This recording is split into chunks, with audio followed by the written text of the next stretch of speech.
Otherwise, we have with us tonight Rob Nato, Norm Gupel, Dulce Poma, myself, Andrea Folsom. We're also joined by our Superintendent Mike Flynn, Business Administrator Michelle Clark, Jody Condon, our Executive Assistant Extraordinaire, and our student reps, Noah Afim and Flo Jabbas.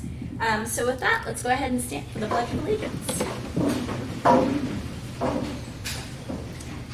I pledge allegiance to the flag of the United States of America and to the republic for which it stands, one nation, under God, indivisible, with liberty and justice for all. All right. So first thing we have tonight is we have 3 sets of meeting minutes that we need to approve.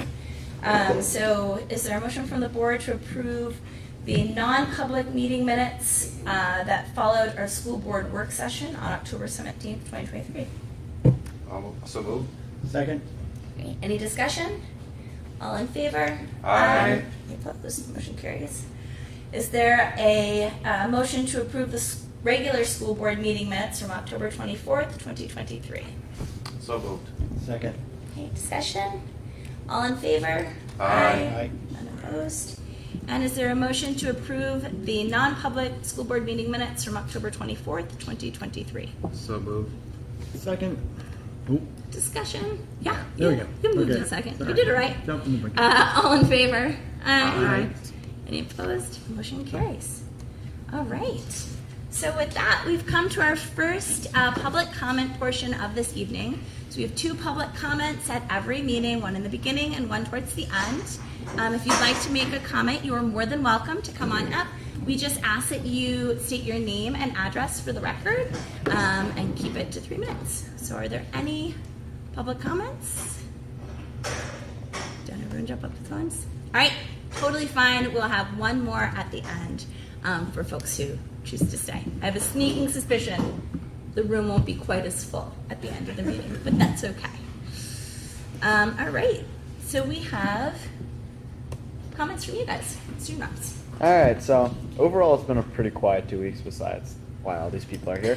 But so sports season's just ended. Some teams did extremely well. Other teams did well, but not as well, I guess.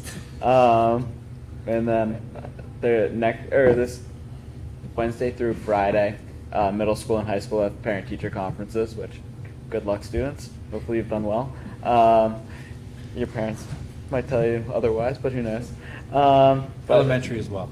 Oh, and elementary. Yes. Oops. And elementary, but Yeah, we it's have. pretty quiet. We've not been to the other schools since the last meeting, so that's just for the high school. Yep. And you'll be hearing a lot more about the high school in the coming In this meeting, agenda. Yeah. Great, but it's been pretty quiet. Yeah. excellent. Thanks, guys. Board comments. I have a quick one. So I received a call to action from the New Hampshire School Funding Fairness Project about a House Bill 569, and that's getting voted on in House Ways and Means in a couple of days. Seeks to do 2 things. So excess swept in wealthy towns will no longer be retained. It would be returned to the state to be distributed. And the second part of that is it would increase the amount of money that goes to what they call the low and moderate income homeowner property tax relief program. Last year, or in 2021, it paid out $1.3 million. If the bill were to pass as written, it would increase that to $30 million. So HB 569, encourage your reps to support or write a letter in support. Great. That was what he said. Thank you. I'll save my comments. Okay. Wow. Where were they? For a little the later in the kids? meeting For a as little well. later than me. Okay, cool. Got it. No. I don't have any either. So with that, we get to the fun part. Yeah, so we're trying to. I'm going to say this. We are bringing back. We've gotten away from the student stuff for our first couple of meetings. There's been a lot of business, but we're gonna start a new trend and opening each meeting with students. That's the goal. It's funny is Norm's going to be so excited because I'm going to kick the first one off to Norm for the introduction of Coach Roth and why they're attending and all of our student athletes to begin. So go ahead, Norm. Oh. I knew you were holding off on something. Thanks, Mike. First off, thank you to the board for letting me have an opportunity to coach this team with Coach Roth. It really was an honor. I'm pleased to announce that we have the boys middle school team, boys high school team here, and we have Maddie Lane from the cross country team. And the boys had a fantastic year. I'll let the captains explain that. And they are surrounded by one of the best coaches in the state, if not the best, in Coach Roth. And together, this team, from the beginning to the end, had a unity that unlike anything I've ever seen before. Where there were struggles, they worked together to become a champion. And it was really great to see our students from a different perspective, as opposed to being in this seat. And it definitely was something I cherished and enjoyed seeing. So with that, I am going to turn it over to the head coach, Mr. Rob Roth.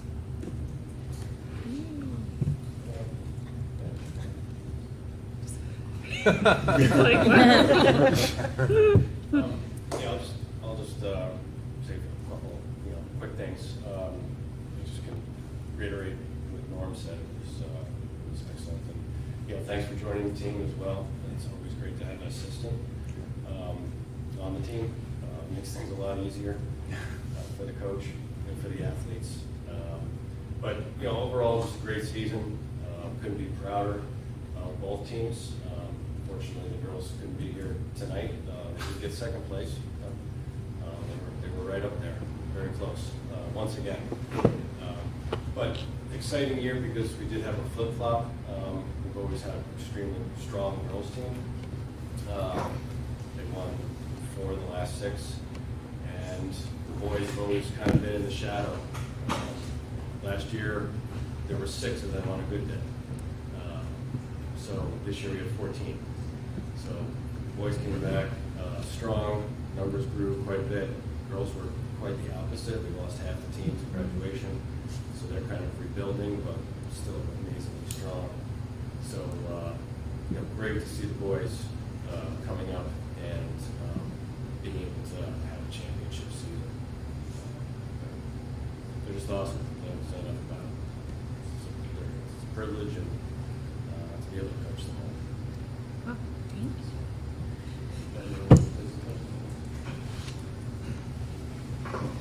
I'm Ben, captain of the boys cross country team. I prepared a little speech for this. So this season started off as a bit of a shock for most seniors. Seeing more than 6 people on one boys cross country team was definitely something to get used to.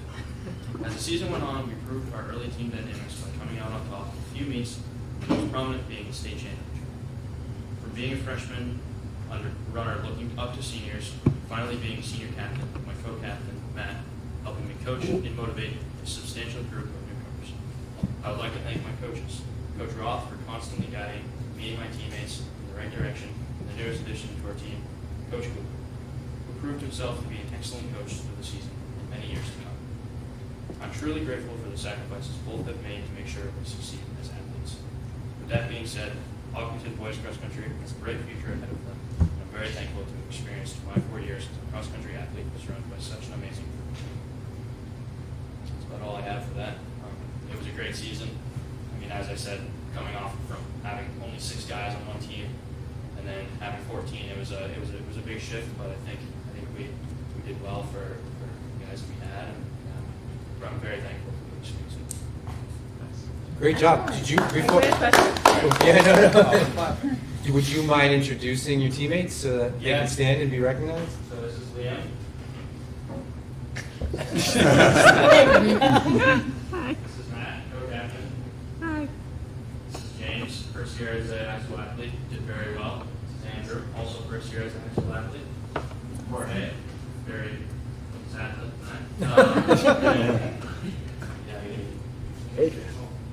Adrian, that I missed. That's the champion.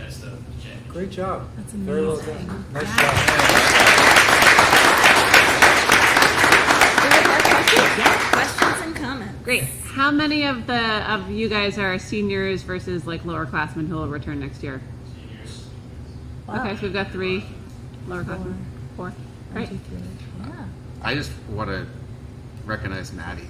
Like, Maddie Lane this year had a We're breakthrough. focusing on the We're gonna- boys. we're gonna Oh, I thought we were all done. Okay. No, no, So- we're What just- I about the just- Oh, I thought we were jumping from. Not like- yet. All right. No. All right. So I'll say more stuff about the boys. And do you guys still run up the backside of Gold Hill? Is that still a thing? Yeah, it's good. Sounds terrible. Is it amazing? Does everyone love it so much? Yeah, for sure. It is the It's a best. great help. It's really good. And then, well, I could ask questions forever, but that's great. Congratulations, you guys. No? Great. Congrats, and we'll see you all on season. All right, Excellent. Coach Roth, do you want to emphasize how great she had this year? Your season? Yeah, turning to the girls' side, Maddie Lane came up this year as a freshman. Someone I knew was in town, and I was waiting very eagerly for her to show up for some years now. So we, like I said, we had a very small team. So right away, she became more of a leader, even as a freshman, and was learning the sport at the same time. So it was kind of an interesting season for her. This is actually technically her first cross-country season. She's done soccer before. So she went out there and everyone was like, where the heck did she come from? And so I had to explain to people, well, this is kind of her second race ever. So you know, she learned very quickly, which was amazing to watch and experience that with her.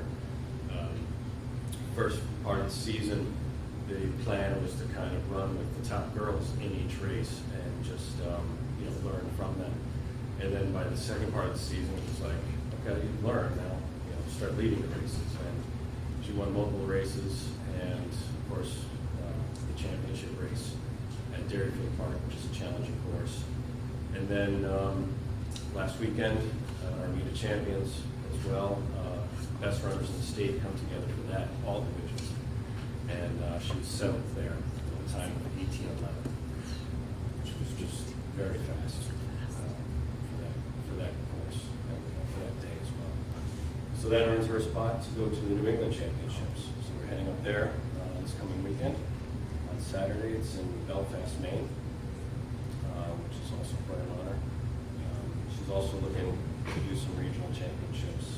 Foot Locker does one down in Boston. She's just looking to kind of do that, continue that.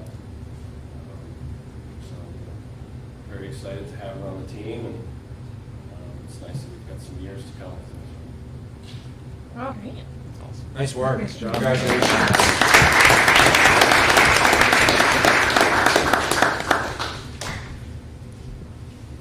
Just tilt Yeah, I it. have to like. There you go.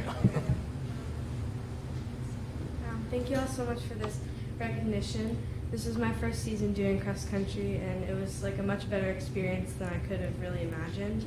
My success came as like a pretty big surprise to me because like I never really knew how to race, and like I mean I had done like the occasional road race, but mainly just like soccer, and especially as my first year of high school.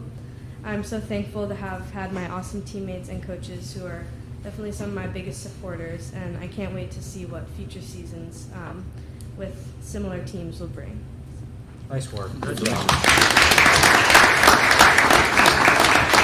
Now we get to say nice things about you. I'm going to go first, actually. So I was surprised when you made the jump from soccer to running. I am not surprised that you have excelled at it. You've done an amazing job, and it's been really fun to see. Now other people can say nice things. Go ahead, Mark. I got too excited jumping. No, Maddie is just an amazing athlete. I mean, all the girls are. But Maddie really stood out her first year running cross country. She was kind of like a secret weapon. At the beginning of the year, we were ranked lower. And all the girls kind of made like a little bit of a joke, saying they don't know about Maddie. And it got to the point where she made her presence known. And she became an amazing athlete in racing, and we're very fortunate to have her for the next 3 more years, and the girls will continue to improve. She had a great season. Good job. Nice. Yeah. Anything else? Enjoy the cross-country culture here in New Hampshire. It's quite special. I think you'll find not only amongst your team, but amongst the people you compete with, you're going to have some lifelong friends, which is awesome. Excellent. What was your winning time again? Was it what? At States? Yeah, It was 19. that's wild. And how far did you run? Dear Lord. That's incredible. 2 days. That's really cool. So you're not going back to soccer? Well, I am going to soccer one more season this spring, That's fun. but then I think I will probably. Yeah, you should do whatever is fun. But it's wonderful to see you be so great at this. Great. Would you? Yeah. Yeah. So can we have our student athletes come on this way, and we're gonna stand up, and we'll take like an awkward photo together. no one can do it. It'll be great. Yeah. You'll love it. That is, No look one's at gonna- that. This is like a good gathering spot. It's crazy. I think Mr. Fun should be in it. We're over there, so. We're all gonna be Whatever makes the most sense.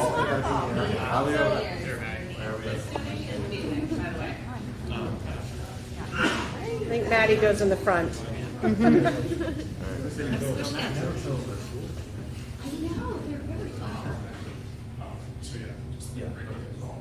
Awesome. Do we trust Maybe we that? got more, we like more. Oh, we go. Guys, Perfect. shake everyone's hand. I think it's my call. I think so. You have so many. And while you guys are totally welcome to stay for the meeting, you are under absolutely no obligation to do so. So if you want to exit stage left, What should be now's best? the time. Thanks, team. Thank you guys so much for coming, though. Hi. Yeah, another.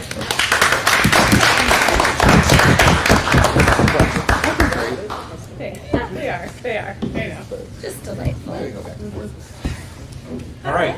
Yeah, so we double booked this because of the time of cross country, but the initial booking was our new club at HMHS, the Student-Led Ethics Discussions, also known as Sled. All right, so I didn't want to use acronyms yet. So Mr. Callahan is new this year for us at HMHS and began to work with students. So they're going to take over from here and kind of give us an idea of what's been going on.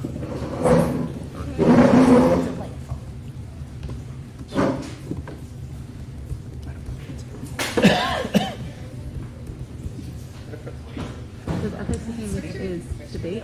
We're going to find out. No. Great. It's not. Okay. I'm actually working with them later on this year. Hey everyone, I'm Liam Callahan, I'm a new social studies teacher at the high school. And so for the last 5 years, I've been at Manchester Central. And while I was there, I piloted the program, partnered with the St. Anselm's Center for Ethics and Society. And so this is, since the first year I did it, it's expanded to 20 other high schools in the state. And basically the goal is to get high school students engaged in civil discourse around pressing issues or ethical dilemmas. The partnership with the center has been really great. They provide a network that links us up with all of these other schools. They put on events at St. A's a couple times a year where there's a bunch of different schools there. Students get the opportunity to interact with students from other schools. They fund everything, so it's no cost to students. They cover transportation, they feed students, everything, and just that kind of experience of getting to be on campus. So as far as the philosophy of the program is concerned, head here.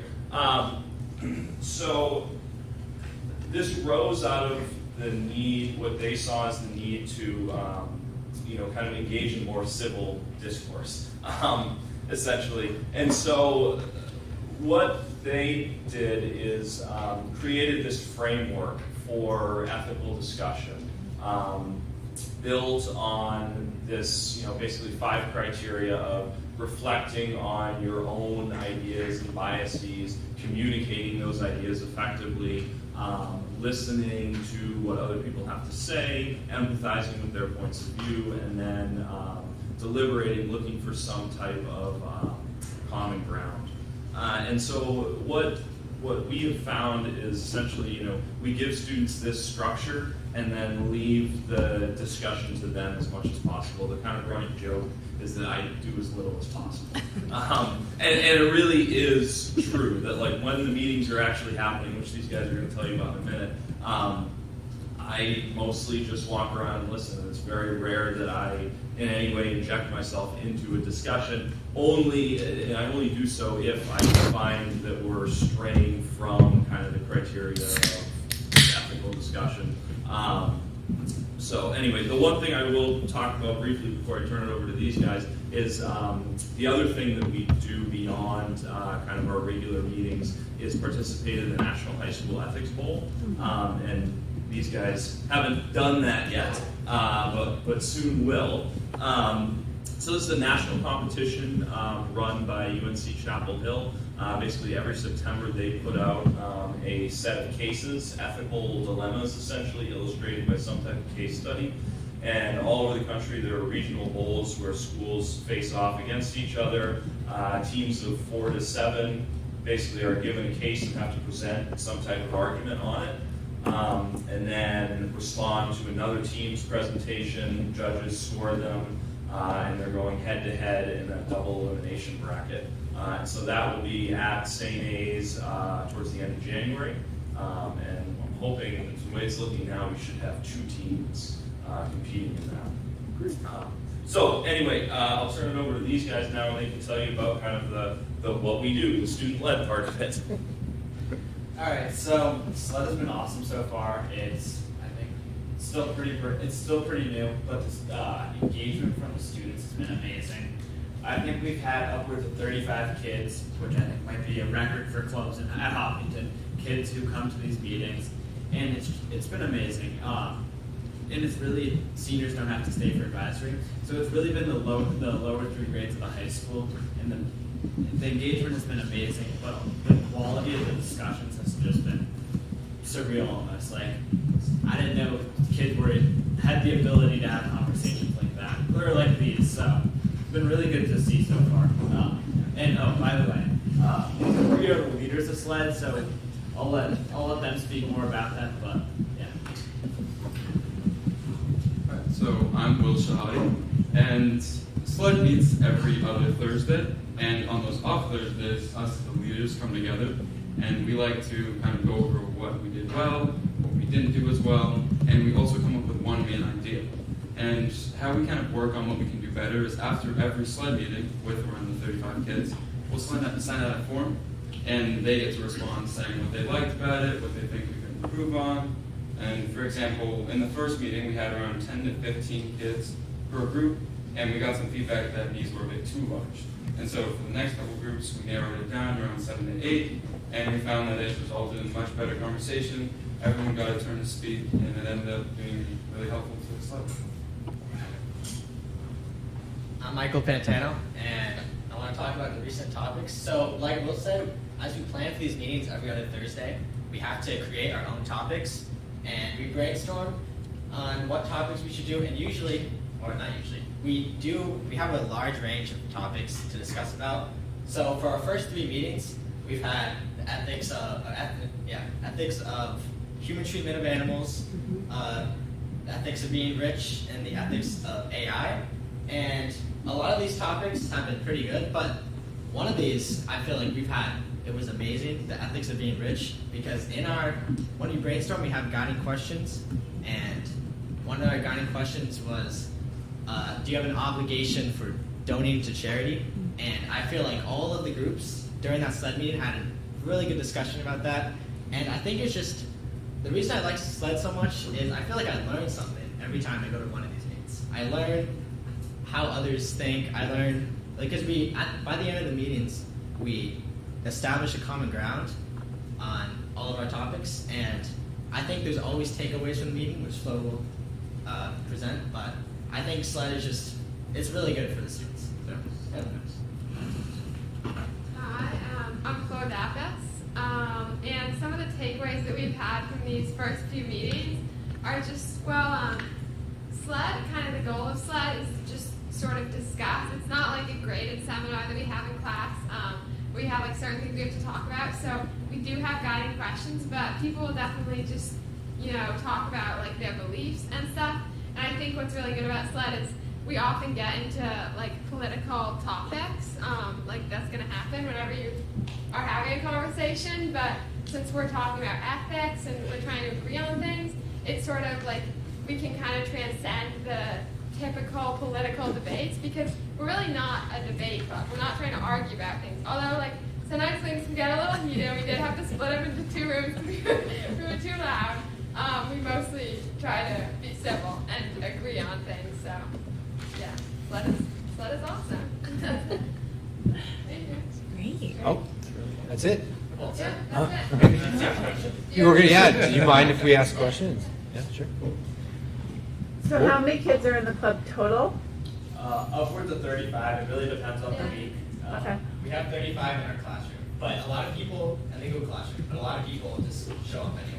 Yeah. Because it's not fun, I guess. And then how big are the teams that will go to the regional comp in January? So that'll be like a smaller subset Yeah. of students that'll meet in addition to the regular meetings to kind of practice for that. And so I'm hoping to have 2 teams of around 4 to 7 each. I have about 16 or 18 students interested now, and that'll drop off a little bit as we talk about when we're going to meet outside of school. Yeah.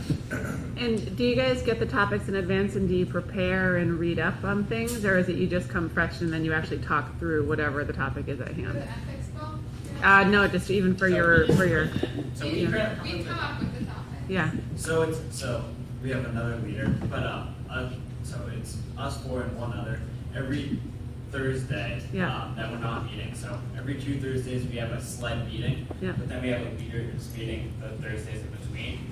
And during those meetings, we come up with the ideas that we're going to present to the next meeting, like the big meeting, and then we come up with the subcategories.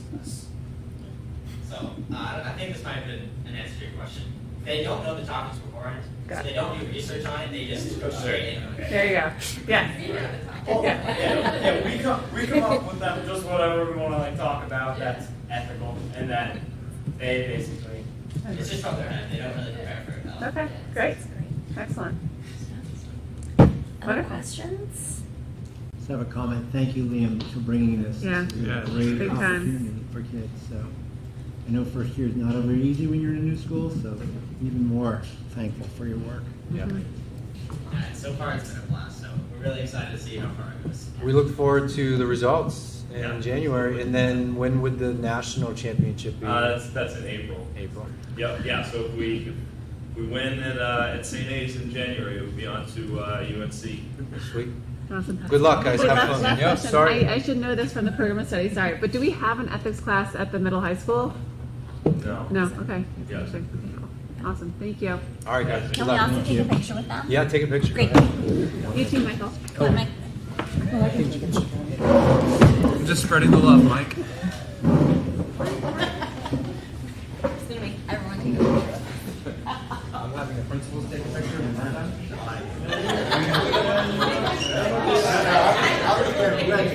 This would be really sweet.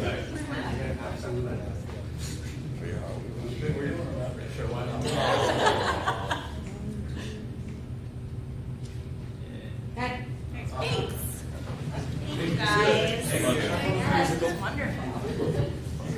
Thanks, Mr. Callahan. Thanks. This is good fun. The students' reports are going to be board members. Oh, good. Thank Well, I you. think that's got like a really interesting, like, I wonder if there's just so many good ways in which that We do have a impacts critical forensics thinking. team though, for Yeah. the forensics class. It's really cool. Thank you. Thank you, guys. All right, well, those are some of the best parts of this meeting. Now we're gonna get down to the work parts. All right. On to board business. It is that time of year in which the principals are coming back to discuss highlights of going on. In your board packet will be one-pagers, so we are going to kind of change the format where the majority of the information is in their update, and that will go into the public folder after our presentation, and then they're going to come up and just kind of share their highlights. So with that, we'll lead off with Carrie. Feels like you're ready to go. Yeah. You're always nuts. Not I felt today. that. Can I sit up here? Yeah. Yeah. Hi. Never know. All right, mine's not a one-pager, it's a two-pager, because I like pictures. I think pictures are really important. I try to take one every single day of the magic that happens in this building. I can always easily find one, and that is how I do my morning message every day. So I want to start with culture and climate. We're committed to creating what we're calling a positive culture of learning at Maple Street. We really are invested in student belonging. We're really intentional about how we go about doing that. We've shifted ambassadors to Student of the Week. We also have our usual student council activities as well. But we also have a goal to come together at least once a month as an entire school community in an assembly. This is something that kind of went to the wayside during COVID that we really want to bring back. So last Friday, we had a whole school morning meeting. Morning meeting is grounded in the belief of responsive classroom in building community. The sixth grade hosted it. It was fantastic. It began with the Pledge of Allegiance, greeting, energizer, and then the students shared some of the projects and learning that they had completed.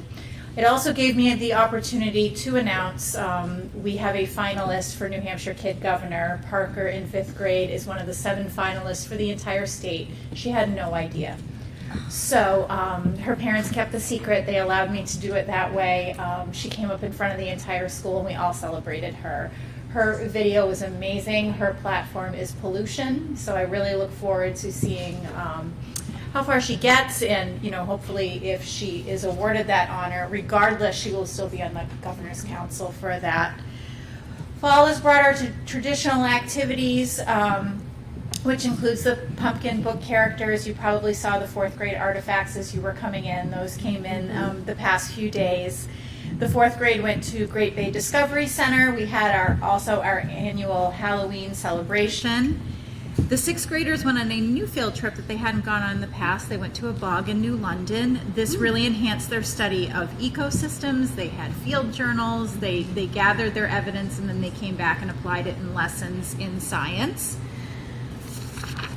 An assessment update. The first week of September, students completed their benchmark assessments in the area of math and reading. We really capitalized on the October professional development time, and we dedicated 3 uninterrupted hours to looking at data, which in a school, 3 uninterrupted hours is an absolute gift. We created a data protocol. We followed that data protocol so teams could collaboratively look at data to inform instruction and also look at global curricular trends, which was really well received. We're hoping to do this again in possibly January. They really liked that format. This also helps us inform current WIN or What I Need intervention groupings. And regarding communication, I've really tried to streamline the newsletter to include a more friendly format. I think it's a little bit more readable. I'm including more pictures. I've had good information about that from parents, or good feedback. We are trying to build in more after-school activities. Mrs. Locke has created a coding after-school program for girls that she began doing. And of course, Mrs. Masters is doing her crochet club, where we have them in the library every Friday afternoon sitting there crocheting. It's adorable. They sit there and they have their little balls of yarn, and they've tried to teach me. I've tried 3 times. I'm not going to give up, but that is just really not my thing. So we've had a productive few months. We've also had a lot of, it's been fun the past few months. We're getting into our groove. Questions, comments?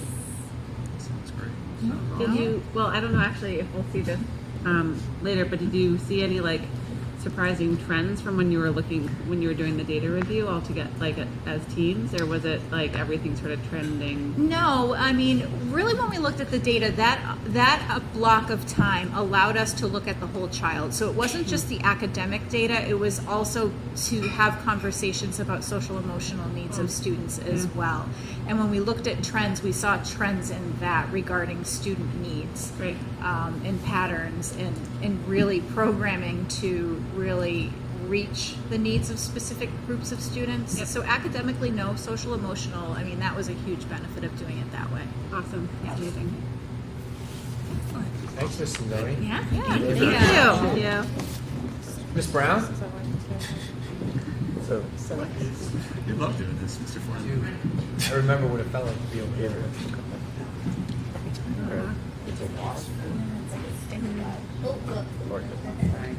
Hi.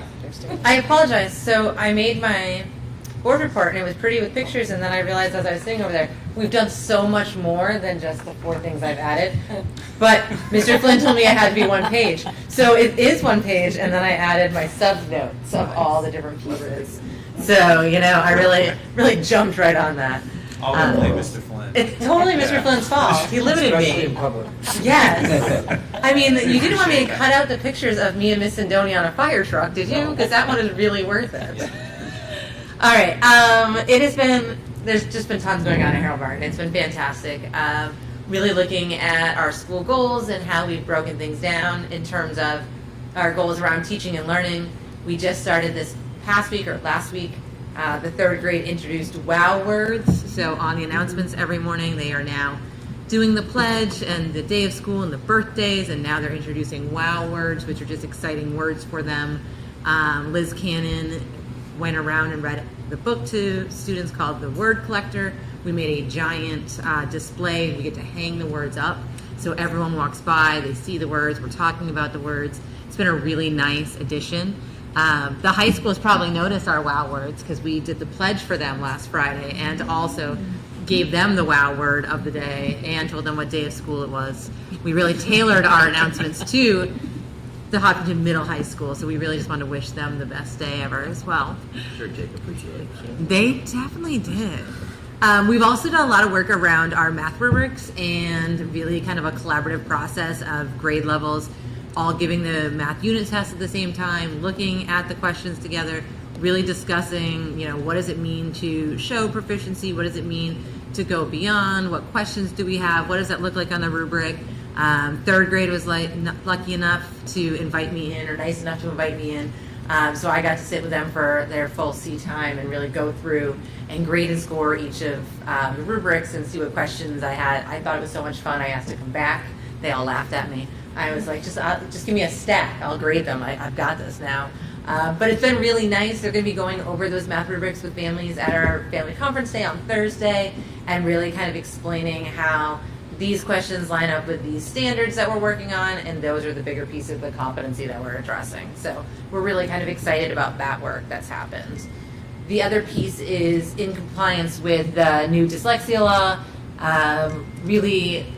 We are just kind of formalizing a process that we've already done. We've always done a really nice job at Hopkinton with using initial benchmark screeners to look at all kids for reading and math barriers.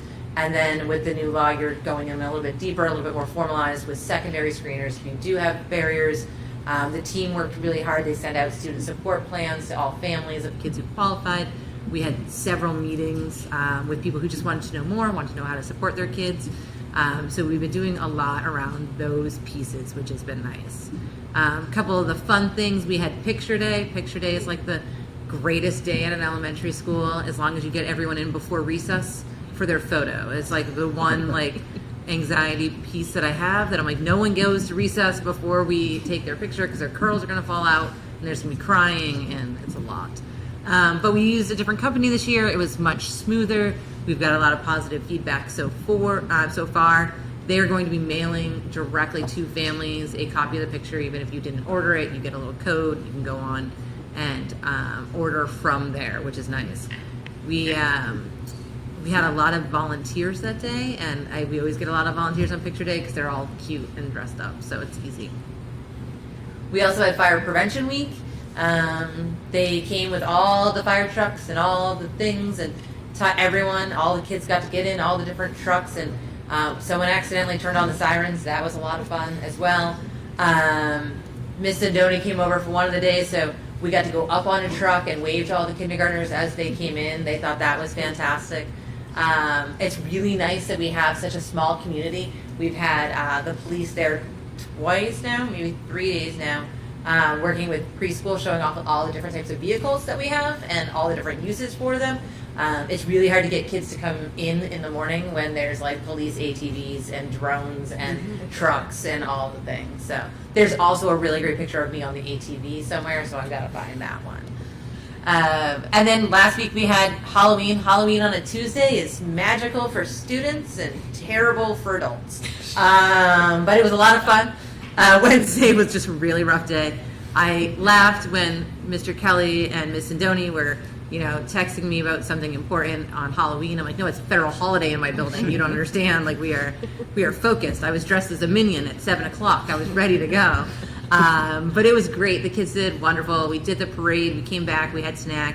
And then this year we also added a family pumpkin opportunity to do a character pumpkin, and the kids got really into that. I started running out of places to put the pumpkins. We had pumpkins all over the place. My own son came in and told me I dropped the ball, though. He said, you should really put the books next to the pumpkins, Mom. And I was like, okay, I'll get on that. Next year we'll put the books next to the pumpkins. But the kids really loved seeing their pumpkins, pointing out their pumpkins to their friends. I had at first someone complained because the line going in was taking too long because the kids wanted to look at the pumpkins. I said if that was our biggest problem today, we were okay. Let's look at the pumpkins. So that was really nice. And then we ended last week with a Learning Grows Here Math and Literacy Family Night and our book fair. So our book fair always does really well. We made about $1,500 in profit, which is really nice off the book fair. A lot of teachers had their wish lists up, so people were able to help them out. And then our math and literacy night, it was a full NPR of families just having fun, playing math games, playing literacy games, talking to each other, socializing, kids showing off their skills, hopping the alphabet all over the place, lots of cactus toys. It was it was a nice piece. So, yeah, there's my 1-pager .2. 1.2. Questions, comments? Sounds fun. So I learned something new from Fire Prevention Week, that if little kids are inside and they can't get out, you throw a stuffed animal out the window if you can, so that firemen can see where you are. So that was amazing. Yeah. I feel like I've learned the same things for the last 42 years. I went home and shared that with my family too. My kids, I was like, throw all of your stuffed animals out the window. Yeah, exactly. They're like, okay. Yeah. So. And I thought the Halloween parade was awesome, and also you have done a really good job as not just entry crossing guard, but also with accidents. You've done a really nice job, Patrice, with cars cruising down Main Street. I ordered some flashing lights for my wand, so just be prepared. I'm going to have them next week. Okay. So. Lightsabers. Yeah, lightsabers, exactly. It's great. It's wonderful. Thanks. I would just say, the culture over there has just been fantastic. A lot of parents, a lot of people have just said their kids really have enjoyed going to school. That's awesome. Of course, kids like going to school, but love going to school is a different story.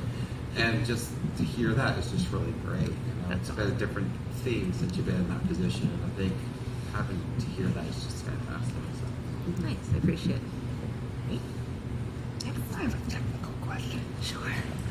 So can you just go back to the benchmark readers? Oh, and yeah. What the new law is and how that all plays out?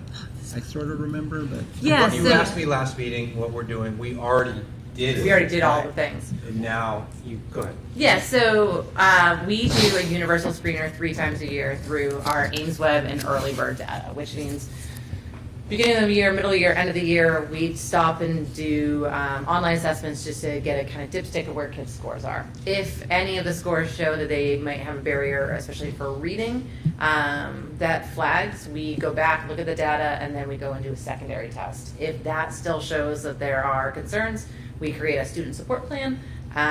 This year, because of the law, we formalized them in a little bit of a different way and had meetings with parents about them. A lot of the parents came in and were really excited, asked us a lot of questions. Some of them thought they had to come in order for us to help their kid. I was like, no, we're going to help your kid no matter what, but we want you to be part of the conversation.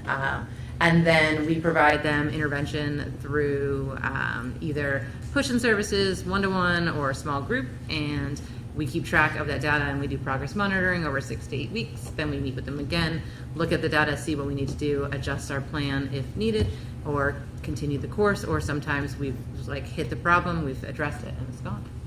That's nice. Thank you. That's helpful. Yeah. Great job. Thank you. Thank you. Last but not least, He's got 2 though. he's got 7.5 minutes. Yeah, 7.5 instead of 5. Okay, I will do my best. What's that? You got 2 on page. I did. Well, Mike said 1 page, and as I started doing that, I'm like, I can't do this. I said, aha. We actually have 2 schools, so I can split this up. So I was going to mention the pledge as Patrice mentioned. So a funny backstory to how this came about was that we were still working, to figure out the new phone system and how we can page the entire building. And Harold Martin called our school to find out how they do that. And so when we explained it to him and what we used, they actually used our PIN to do the page system. So I had done the pledge and the announcements that morning. School gets going, we're underway. I think I'm going to a meeting, and all of a sudden we get these cute little elementary voices. And seniors in the senior actually stood again for a second time to do the pledge. So they actually have quite a bit of power when they do the pledge, those little guys. So we're going to try and do this like every other week, just keep our days bright. It's just really fun, and a nice way to connect the lower elementary with the middle high school. So we've completed our first round of Ames Web testing as well. Rebecca's been in our building meeting with the 7th, 8th, and 9th grade teachers to get them into Ames Web, take a look at the data. So we have our baseline, because it's the first time that we are diving into this. And we'll look forward to our second round of testing halfway through the school year so we can start making some comparisons and get a better understanding where our students are at and what we need to do to address some needs. Beth Stern's been busy as our middle school counselor. Earlier in the year, she set up a day where we did a careers in dentistry day. So we had several dentists come in and present to our 8th grade students. And then we ended the day with the Abenaki tribe coming in to talk about their culture. So that was a busy day for them. It was a nice way to start the day and end the day, but that was all in one day. She's been busy in thinking about ways to bring careers more into the middle school, and that's just our first go at that. Middle school is busy in the 8th grade with Miss Walton's class and working with Zeka, who's just a phenomenal resource for us as we start to do more work around research projects and the best way to go about doing that, and scheduling one-on-one research appointments with Miss Zeka, starting that a little bit earlier, and a lot of collaboration that goes on there, getting our students into the middle school. Our 7th graders, one of the things they missed out on this year with Mr. Woolner coming down to this school is the trip to Mount Cardigan, but we moved up our Elmbrook Park trip. We used to do this over at Kimball Pond, an ecology trip, but we expanded this year, or I should say Miss Brody expanded this year. Unfortunately, I wasn't able to get out of the building that day to go see it, which was kind of a bummer because I like to see the kids outside the classroom. But they do a great job going out there, taking a look at the lake ecosystem. A couple times when dropping into the classes before they went out, getting to see the students work with the equipment that they would use to do water samples and testing the pH and thing was just a lot of fun to just see them play with that, real professional science equipment. It was kind of neat to watch. And then, as you know, if you come into the school, you can go into her classroom. You'll see she has several fish tanks. One's a 55-gallon, and they actually bring back fish that they've caught or they caught on that trip, and then they watch those fish grow over the year, and it's kind of neat. And then they return it back at the end of the year. But more importantly, she's really worked hard to make a collaborative working group and with the Army Corps of Engineers and the New Hampshire Wildlife, and again expanding students' ideas about careers in those areas as well. We had a first middle school dance, if you hadn't heard, in a long time. But the middle school dance was a great success. It was a pink out, and so they raised money for cancer research, and so some of the profits were going to be donated to cancer research. And the student council is busy putting together their annual Thanksgiving food drive to help those families in need. So looking forward to getting that going, and that's going to run to the middle of November.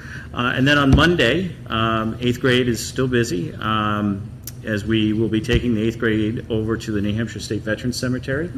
Sarah Monat's been working hard with her connections over there. So we'll bring our students over there. We'll have a chance to visit a couple places within the grounds to pick up flags, learn about flag etiquette, learn more about New Hampshire history and military involvement, and I believe there's going to be a couple demonstrations that they're going to participate in as well. So hopefully the weather will work out. I plan to attend that trip as well. It's a special day also for Mr. Minor because he is a veteran himself and his father is laid to rest at that cemetery. So that'll be an important day for us just as an 8th grade community. Questions for middle school? How am I doing on time? I'm trying to talk fast. You're doing all right. How much did they raise for the Pico? You know, I don't know. I didn't get a final number on that. But it would have been probably half of, the tickets were $7, so I don't know if they went, typically they're $5. I was just curious. $2, I yeah. love how they're back. But they're always well, Yeah. you know, so it wouldn't be surprised if it's a couple $100. Awesome. Yeah.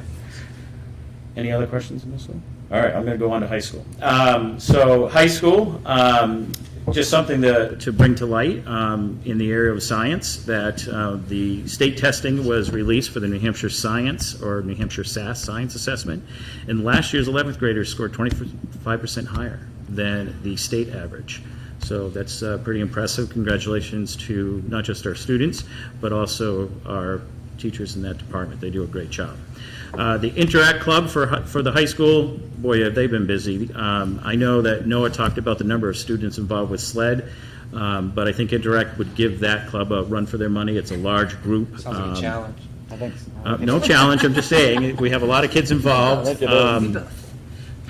Frau Olson and Senora Hassett are the advisors for that group. They do a great job.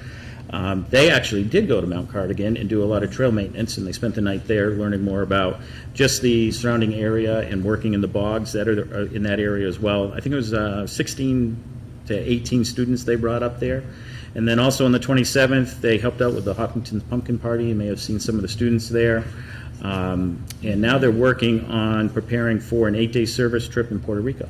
So they'll look to take 10 or 11 students down there.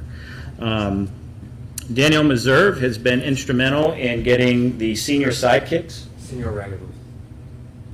Yes, what did I say? Hassett. Oh, sorry. It's been, well, so. I have you I'm flustered glad real you- quickly, sorry. Yes, well, I'm trying to get under that 7.5 minutes. You're taking my time, Mike. I see it back. Senior Sidekick program by Danielle Meserve, who has been instrumental in getting that up and going again. That's been a great program where we have high school seniors who are connected with seniors in the community. And the Friends program is also up and running every Wednesday afternoon. We have students working with students in the younger grades from Harold Martin that have been matched up, so it's fun to see our high school students working with them on Wednesdays and running around the building playing games and having some snacks and things. So that's been a lot of fun to see, and just doing some things where we're connecting with the elementary kids is just a lot of fun. If you haven't heard, our Footloose is our school musical this year, so we have like 40 students. That's like 15% of our high school that are involved with that.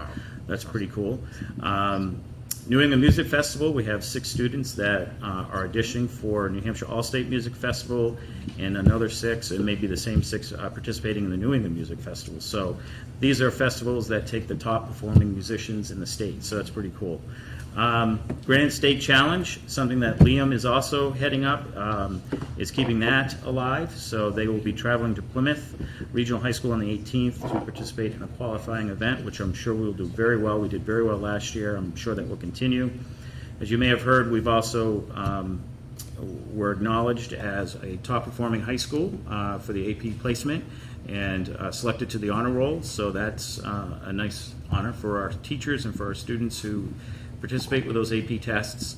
And lastly, last week, and then Noah and Flo can also speak to this as well, Beth Stern is teaching a careers class, and she partnered with Biotech, and they participated in a multi-week project, which is really project-based learning around biomedical manufacturing. And so I had a chance, along with Jake, to sit in on 2 of 3 sets of presentations to listen to our students who chose a topic within biomedical engineering and really think about a business plan and how they would develop, how they would sell the product, and what the target, I don't want to use audience would be, but that's, and then they did these presentations. It was great. Presentations that focused on the eye, the heart, the lungs, the cartilage, and Flo's group actually was the group that was selected as the winner from semester 1. BioBlood was the name of their company. And if she would like, she can explain about her company quickly at some other point in time. Maybe it might be another school board presentation where they come in and do their presentation for the school board. Noah's group also did a phenomenal job. I was just really blown away because it's a lot of work for this group to, one, research the project, learn the medical terms, develop a business plan when it comes to profit margins and how much it's going to cost to just go through that. I was really blown away just to see that side of those students. And so I commend both of them and all of the students that were involved with the project. It was really fun to see. I learned some things. Yeah, what they don't know, they are coming back to another meeting to present, so. We actually are. Well, we'll have to wait till second semester potentially, because we'll do this again in second semester, and we'll choose a winner in second semester, and then they will go on to, is it a state or a New England regional tournament? I think it's the state one. State tournament. So again, and they have parameters like keeping under 6 minutes, so I'm trying for 7.5. So questions? Oh, you've been busy. Yeah. I feel like you presented on this, or we heard about this a few weeks ago, but have there been any other shifts in the 2 pathways to graduation, sort of trends as we move through the year? No trends, but the conversations are happening more. Okay. I just spoke with someone today about not going in that direction for a particular student. Great. So it's kind of growing, at least with having conversations. It's fluid. Yeah. Great. Awesome. Thank you, Sarah. And are any of I know for one of the musicals last year, some of the kids from Maple Street got to come up. Is that happening again this year, or is this just HMHS? That's a good question. I have not asked her that. I have not heard that. But I can certainly find out.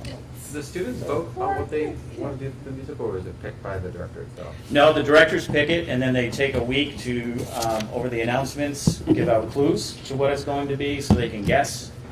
And I was wrong. I thought it was something else. I thought for sure I was right, but I was wrong. What did you think it was? The record would like to know. So this was Footloose, and now I thought it was Footloose. What was I saying it was, Jake? Do you remember? Fiddler? Oh, I thought it was Chicago, actually. I thought it was Chicago. Okay. All right. Yeah. Way off. It was. Someone who knows his musicals. Clearly, yeah. But Paula Demers actually, I guess, performed at this in either high school or college. So that was one of those. And then so I went with it. All right, how old is Mr. Demers? When should he be in high school? What would have been popular then? Oh, well, that's the thing, right? I mean, that's Careful, you're going down there. I didn't say what I thought. I didn't say that. There you I go. didn't say that. And my last comment was, and I think this went out in a Susan Covert email, but I think it's excellent that for senior sidekicks, 2 of the senior, the older seniors, we'll call them, are former teachers from HMHS, Yeah, which I think Ms. is Cross, yeah, wonderful. And Mrs. Calder. Yeah. I just think that's so cool. I love Mrs. Cross. That's it. I think it's good to note on the AP acknowledgement that, other acknowledgements we get about AP about our offerings related to size. This is about student performance, which is a whole other animal. So that's some pretty amazing Yeah, stories. and I put some stats in there too, just to review in that report. Yeah. So. Kudos to the kids in there. And the teachers too. Yeah. Preparation's tough. Big time. Yeah. Excellent. All right. Thank you. Thank you. Thanks Have a great evening. very much. What? We don't. So, thank you to the principals for taking the time. You guys go home. But not Jim. Yeah. Sorry, Jim. And have a good night. All right, so those are some pretty fantastic updates from our students and principals. As you can tell, we are off and flying and busy. I will reiterate, if any parents ever have any questions about anything, to reach out to their principal to help them with anything they might need. With that, we get into the exciting stuff of the evening, starting with our HES negotiation. You are already aware of everything, so Rob, if you want to. Part of the negotiation team. So we just concluded our negotiations with HES, which is the bargaining unit for our instructional assistants and food service folks. To thank Nancy and Ann for how that all rolled out. It was a very positive set of meetings, which was great. So they have ratified what we agreed to. So the thumbnail sketch from our perspective, there were some minor changes to language, step placements and communication questions. Yes. Were you going to get into the negotiations, or should we vote on it first? And then that's how we Yeah, vote vote on on it it first. first. Yeah. All right.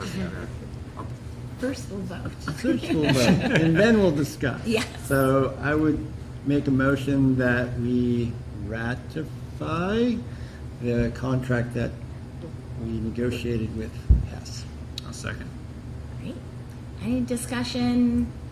Would need to go into non-public. Well, we shall be. We had a non-meeting prior to this meeting, so we're all on the same page. Right? Great. No further discussion. All in favor? Aye. None opposed? Motion carries. Now we can learn all about it. Thanks, Jim. So, thank Nancy and Ann, and Mike and Jim, and everybody that was in the room, which was great. So some minor language changes, as you would always get in any contract negotiation. Some of the key things was a changing in IA designations. So in previous contracts, if somebody moved from one assignment to another, it might mean a change in pay scale and made life fairly difficult for everyone, so that has gone away. The other major change that we've been talking about, not only at the board level, but in the community, is having the opportunity to reopen healthcare if it's deemed necessary or appropriate at any given time. So that is in the contract.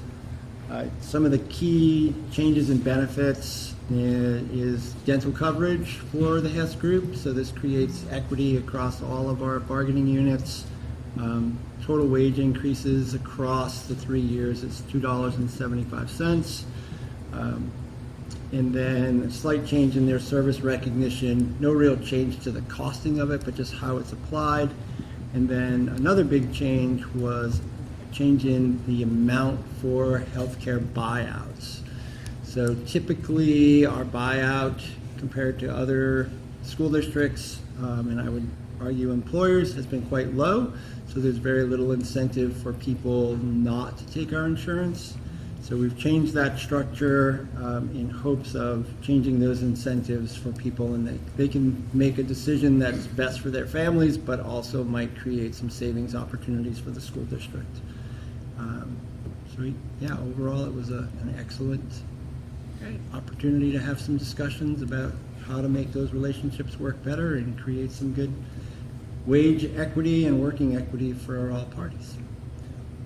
I would just like to add a couple things. I think recognizing Rob and your leadership on the negotiations and the time and effort you put in. So thank you very much. It was very clear and the communication was outstanding. So thank you for all of us.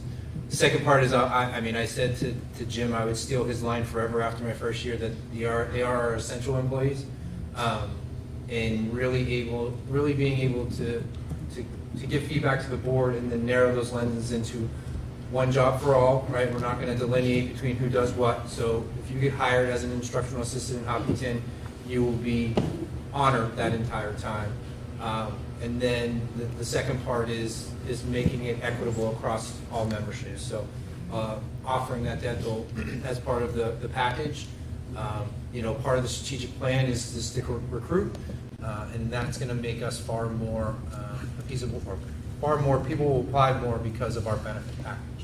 A lot of these employees are the lowest paid per hour if you break down math and the work that they do, and some of them do work for benefits, but this now provides an opportunity for them to really make a decision on the buyback if that's more beneficial for their family, and it can certainly work for us. So I thank Nancy and Ann and Jason for how they work with us, not against us, and then more importantly how Jim and Rob, it was a collaborative approach rather than an us first them. So thank you to everybody involved. I appreciate it. That's great. Any more comments? It's awesome. Yeah, I just want to echo the thanks as well. I was with Jim on the last S negotiations, and I'm really so happy to see the work that we started at that negotiations be expanded to this one to really bring our support staff up to sort of the same playing field, because they do provide such a vital role in our school district. So thank you guys for supporting that. So while we're thanking people, acknowledging people, I think this was unique for me because I was sitting on the other side of the table for the first time. And it was really clear right from the beginning that Mike and Nancy have developed a relationship over his time here, that, you know, there were no red flags, like, ooh, we weren't, like, there was a clear, no surprises, thank you. There was very, very clearly laid out where folks wanted to go and what was reasonable, and that speaks to the relationship. So, you know, I used to feel like, never like the idea of us and them. It is we as a school, administration, teachers all together, and that was really evident, so. Thank you. Appreciate it. One more thanks. Just to thanks Michelle for keeping us number-wise and on track and honest with both our side, but as well as working with HES and making sure that their numbers are accurate. So they're negotiating with the right numbers as well. So thank you. Excellent. And just for the community purpose, that will become a warrant article, and all that will be discussed at the public meeting. So, as we work through that in December, January. All right. All right. Moving on to CIP. So, Mr. Rizicki, you can come and join the table as I'm talking. It's kind of just a refresher. So it's where we were. Where you going? Are you plugging Probably in? over here. Oh, you're plugging in. Sorry. Just got technology.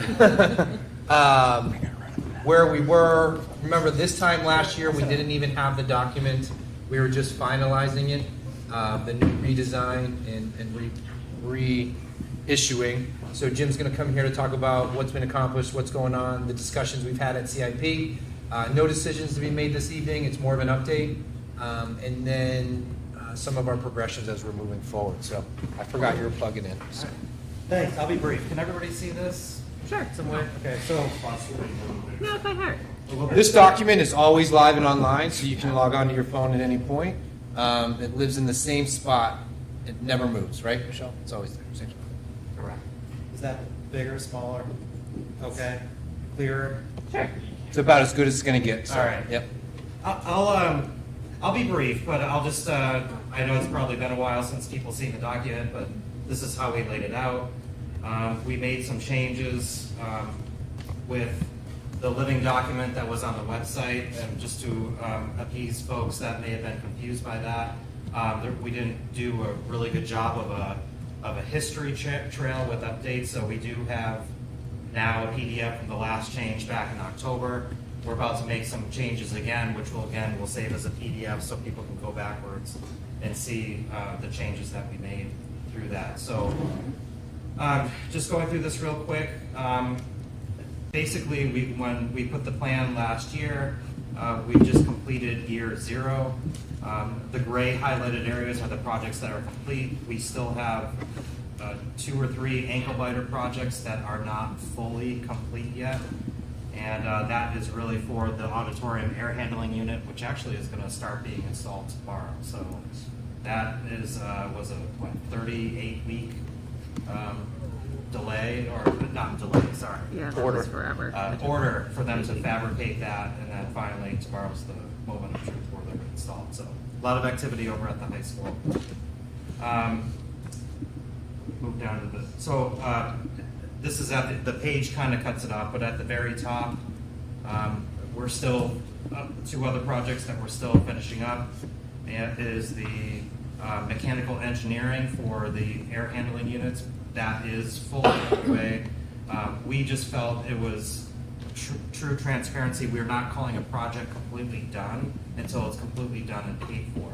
So we still have a couple projects that we haven't received final billing, like the multi-purpose room floor over at Harold Martin that was completed. We're just awaiting last payment. So I did the math because We ended up with that true CIP number of $238,000 worth of projects, but you really got to go back up to what the building project surplus was, and the cow wall that we did, and the window wall at the music room of 361. So I really just want to stress that we've done over $600,000 worth of projects in 1 year.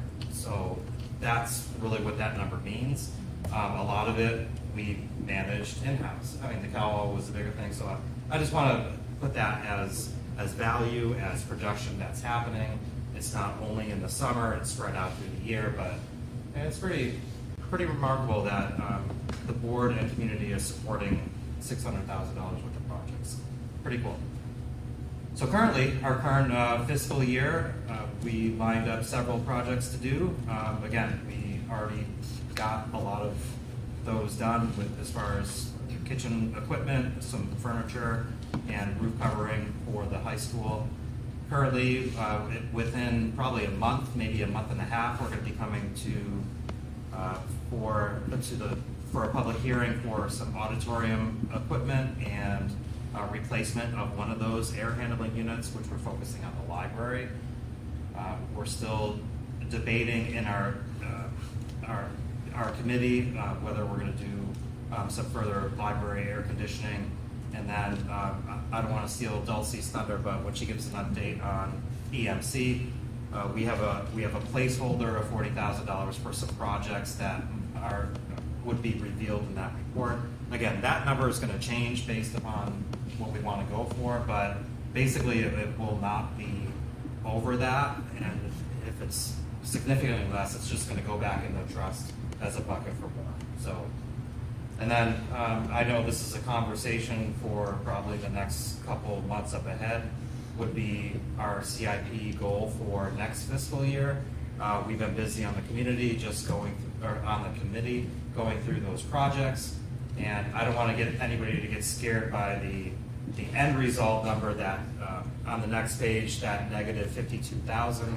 Again, all these projects are placeholders. We're not doing all of them, but we're debating which projects will be inside that bucket. So a lot of those will be moved.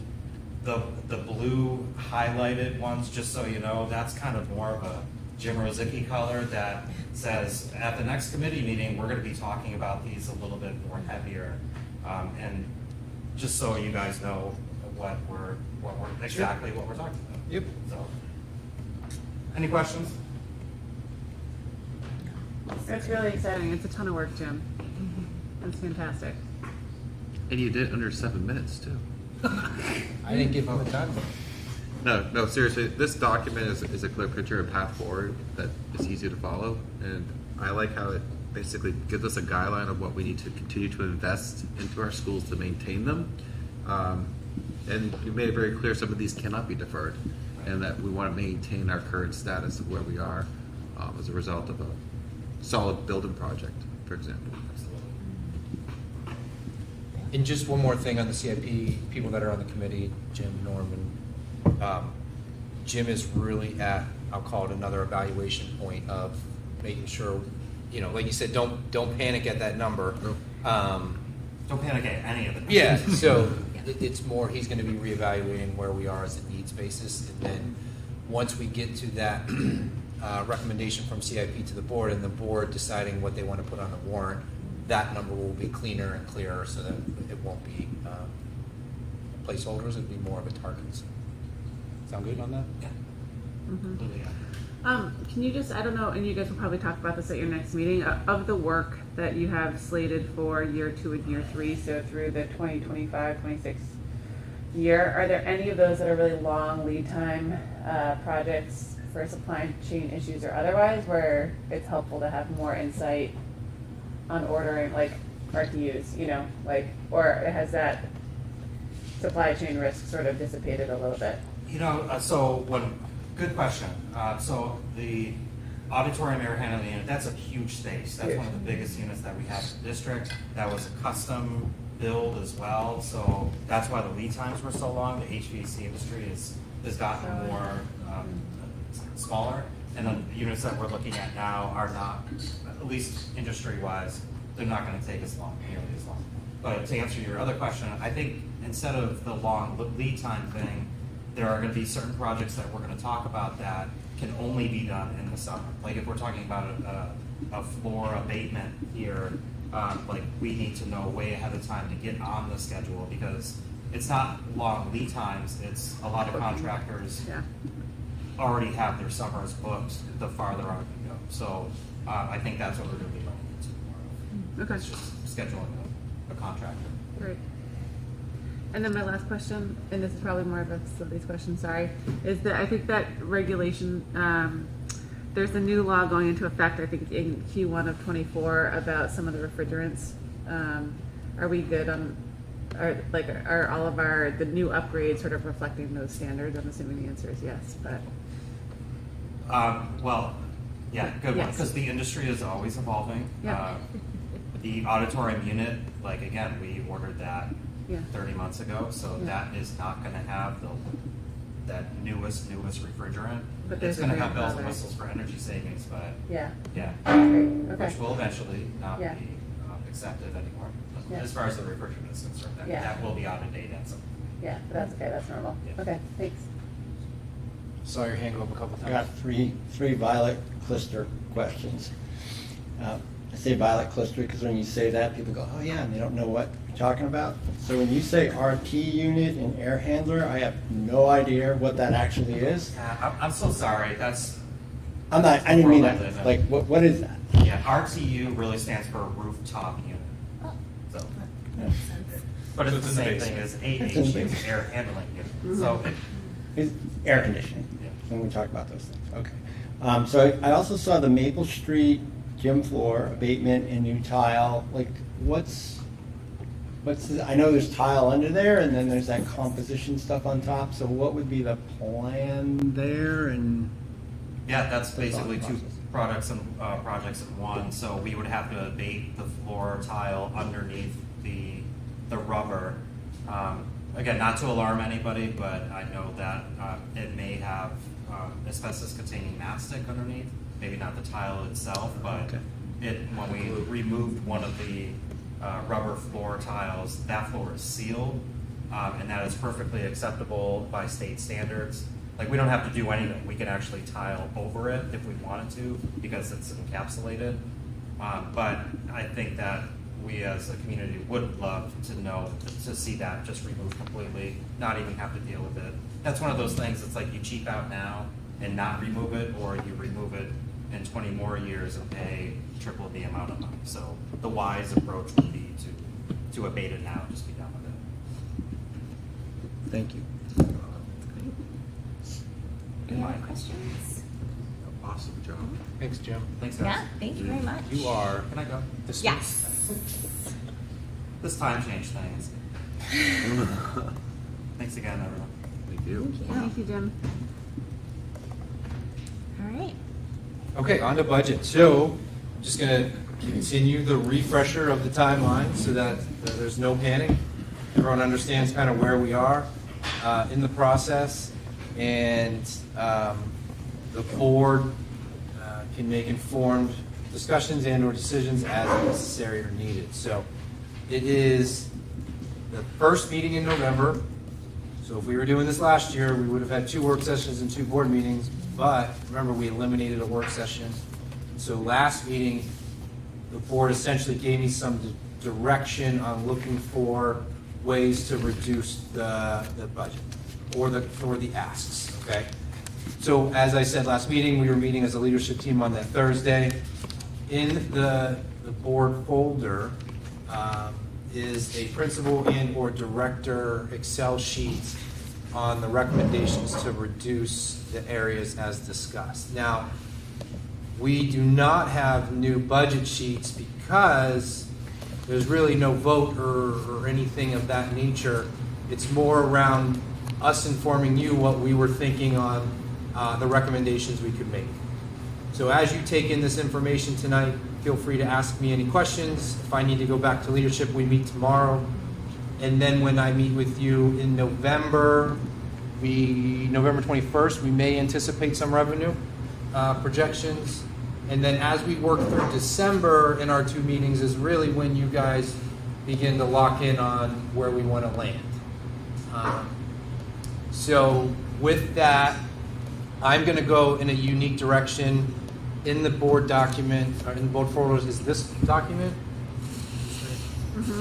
So it has colors. And I want to start with the non-salary and benefits accounts. So we call that the operations. So those are essentially the control costs that we have. Wait. So It's up here on the left. It says non-salary and benefits. summary of budget. Yep. So you'll see SAU, curriculum, special ed technology, yes? Yeah. Okay. So we're going to start over in the schools in the lower right-hand corner and work our way around the sheet. So last meeting we discussed, or it was at the work session, about how we're starting to pull curriculum lines out and put them under the director of curriculum.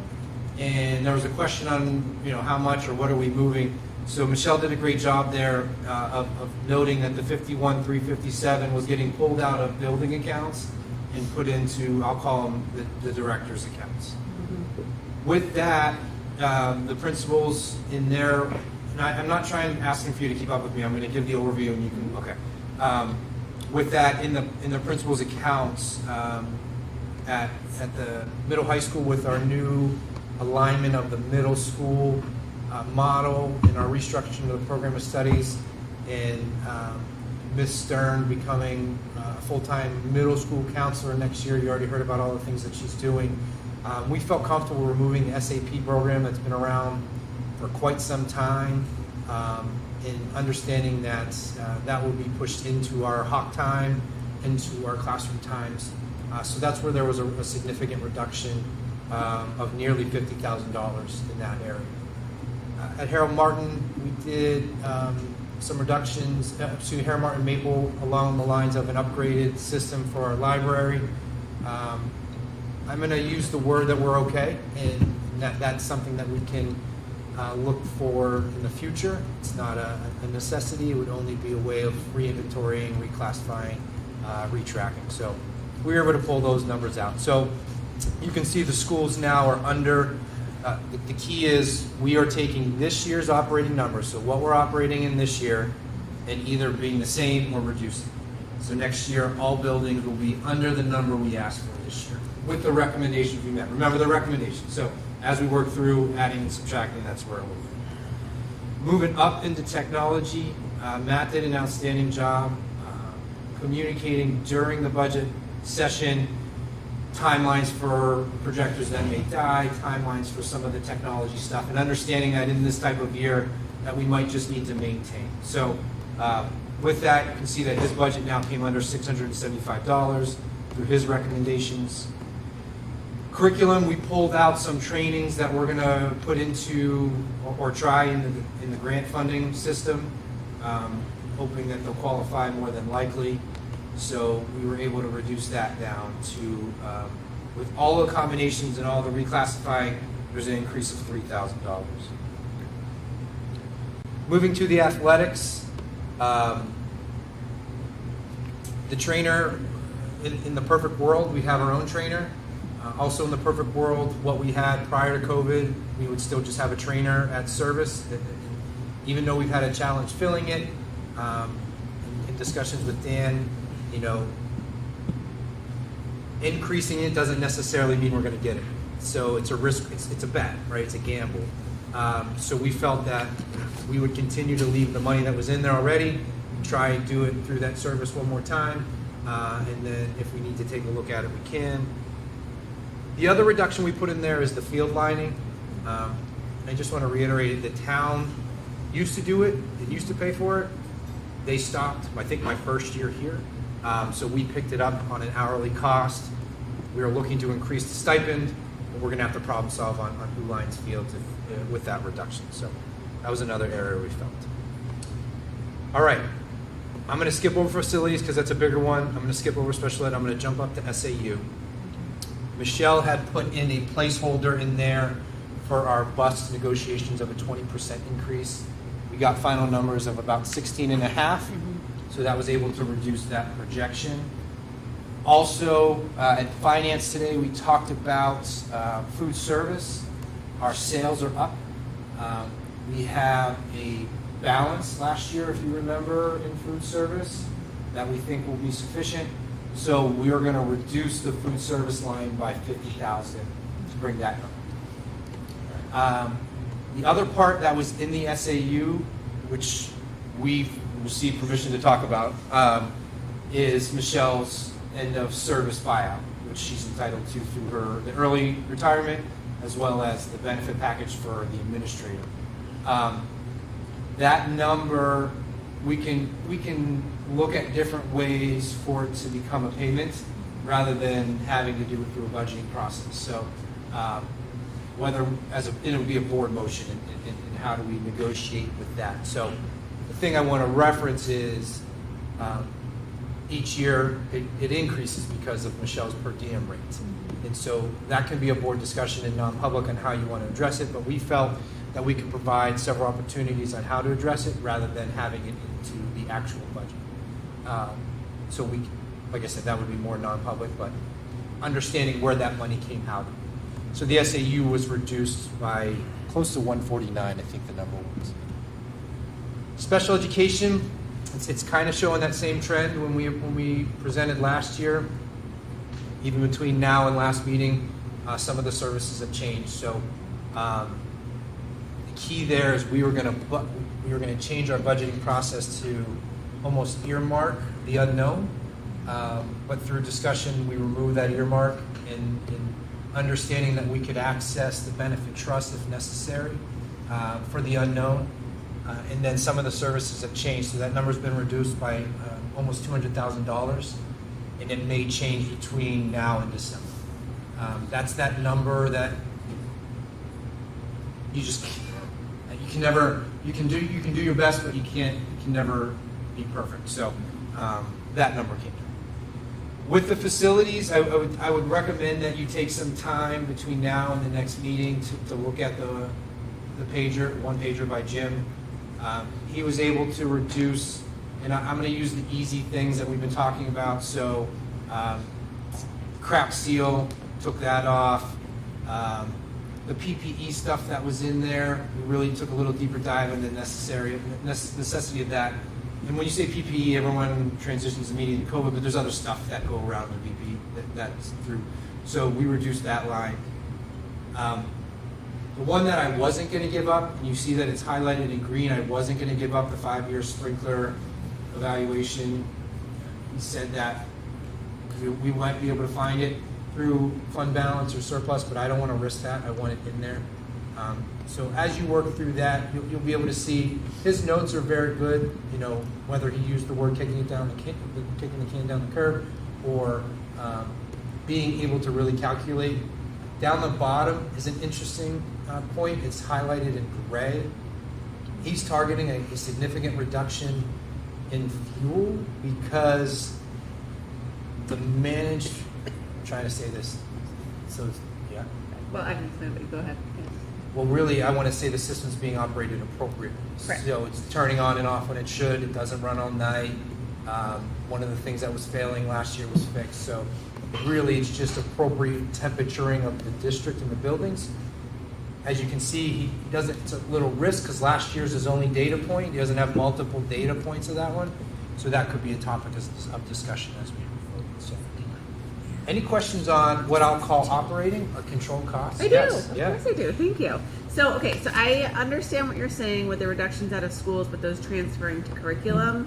But it actually looks like curriculum is coming in under last year. So it's unclear to me how things are moving through the line items and not just actually being X'd out. Because it looks like the school budgets have gone down, but it has an add to the curriculum line, but then the curriculum line is really not adequately on the same level. So it's unclear to me. So this is going to be BA talk. Yeah, so This is the way the accounts are shifted. yeah. So in the 23-24 budget approved, the items that are outlined in the curriculum that have minus in the 24-25, those actually were not part of the 23-24 budget and curriculum, they were down in the schools. Correct. So all it's doing is it's just shifting, because if we would have kept the money in the schools instead of moving it to curriculum, it would have looked like what I put here. Because I'm shifting the 51,357 out of curriculum that we reclassed for next year. I'm shifting it back to show you in the school area. But then the schools are all down. Well, yeah, the net is they're all down by 13,790 or 789.44. Right. See the green dot in there? That's the offset, because if we didn't put the green dot of the 51, it would have looked like the buildings were down 64. We're correct. Which was what the confusion was last meeting. Correct. Everyone, I kept saying, like, that's not fair because we're pulling 17,000 of consumables out of Maple Street, so it looks like Maple Street's down 17, but it's not. It was a reclassification into the curriculum. That makes sense to you? No, her brain's calculating something. It just seems like the schools are losing money and operating. Well, the high school would be under the number that we requested this year, yes, because we are removing the SAP program. Right. Okay. This school minus the curriculum, and we can break this out for you. It might help. Yeah. So that the numbers, the reduction is minimal. Like, I think this one would be 3,500 because of I accept Maple Street. That's the only reduction. Bless you. Okay. So we got. Why do we do that? I mean, one thing to understand is that the schools are not having less in supplies. Right. Right? It's just, and it is confusing on how to show it in a way as transparent as possible, that money in one year was in one category, and now we're shifting it to another. We'll do a breakdown for that. Okay. Basically, we'll get more detailed rather than macro numbers on what's shifting out of curriculum, so that you know the true number last year of, I'll call it this, we'll use supplies. Right? Yeah. Okay. So we'll do that. Okay. And I'll email you guys that. That'd be great. Okay. Thank you. Okay. Okay. Other questions on, as we keep classifying as operating? So those are the controls. All right. Can I ask one more question? Yeah. Is there anyone, do we think, I mean, this is probably not really a great thing to do, but is there anyone like who in a former life, was a fields director, someplace else who might be interested in do the lineman position on a volunteer or partially paid basis? We could. So we have probably one of the best community members on the planet in skate that does it at the hourly rate. Now we're paying at the hourly rate. Dan's recommendation was to increase it. So we'll have to work with skate on if he wants to continue at the hourly rate. If he's done, then we'll have to find different ways to problem solve. Okay. So Mike, is it fair to summarize, but right now the operating budget that you have here is up $592,000, but $522,000 of those dollars are from special ed? Correct. Okay, so it's like $70,000, give or take, on top of... Well, and the other 75, give or take, is transportation, which again, non-negotiable. Right. Furby and them have done a phenomenal job. Michelle really negotiated very well. Again, I don't know what to say other than that First Student's been phenomenal to us in the kickbacks that we've gotten, whether it's the fuel or whether it's the non-runs or how they've been taking care of it. And now with the new negotiation, man, I would say we're very fortunate. So yeah, of that increase, it's transportation especially. And really nothing else. And I think the community should know that, like, it's flat budget on the operations side. Correct. Through the recommendation. So as you guys decide, yes, as we... Where it's at right now. Yes, thank you. That's the best way. All right. Moving on to positions, because positions is going to impact salary and benefits, which I learned this morning. And I knew, but Michelle she's so detail oriented that it goes down into the FICA and things like that. So let's start with the positions. So the assistant business administrator position, to reiterate again, this is a temporary position for 1 year. This position, as I discussed with you guys, will be negotiated in a 3-year contract, essentially, of the transition year, the ABA year, the transition year, the BA year, and then another year, which most administrative contracts are all 3 years. When you negotiate something along those lines, I'm not sharing all my negotiation tactics, but there will be definitely assurances that that person will be here throughout the contract. If not, you negotiate clauses that help protect the district. That money, as you can see, is being absorbed through the non-filling of the position at Maple Street. So the net Harold. Martin, thank you. So it's a $34,000 increase. Like it's not a whole new number on the books. So it's a $34,000 increase. Moving down, you heard through special education the recommendation of the position that's at Harold Martin to be transferred up to Maple Street. We left that position in through the recommendation through Mandy and through the discussion. So as of right now, that position that's on the books at Harold Martin will be transferred to Maple. All right, to the next one. And that, just to jump in, and that is in response to the needs. Student needs. And it's, again, budget neutral, no Yep. change in financials. Moving someone up. Relocate. Yep.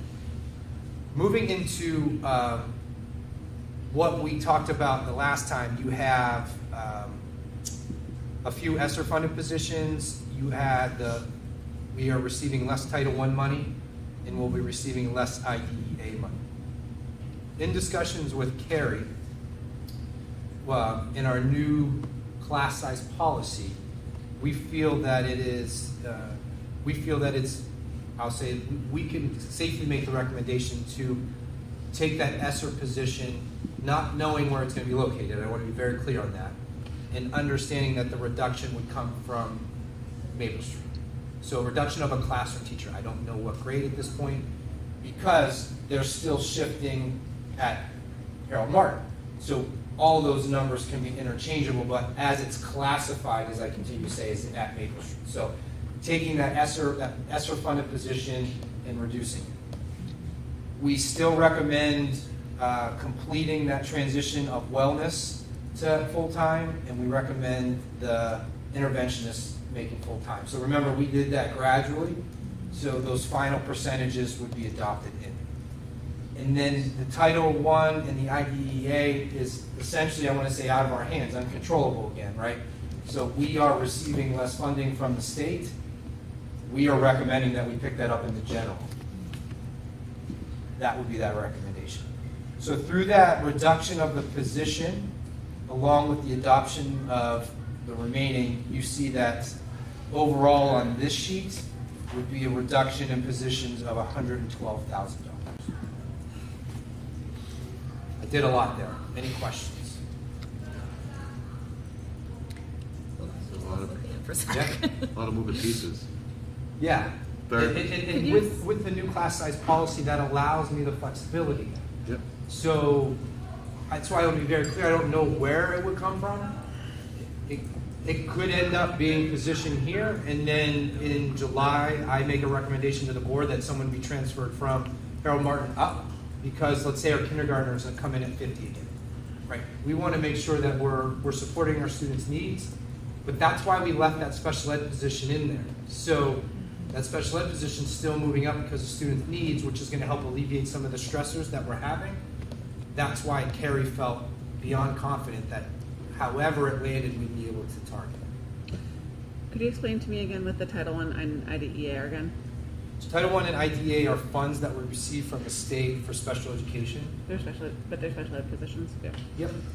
The Title I is really gearing more towards the literacy function, and Harold Martin is the only Title I eligible school. Okay. And that's based on what Jim asked last meeting, the crazy formula, essentially. How does it get eliminated? It's by that formula. Right. Yeah. 3.5%. Yeah. All right. Other questions for this one? again, this is all, take it in, and then, as we move forward. So that gets us to the last page, which would be the benefits and salary.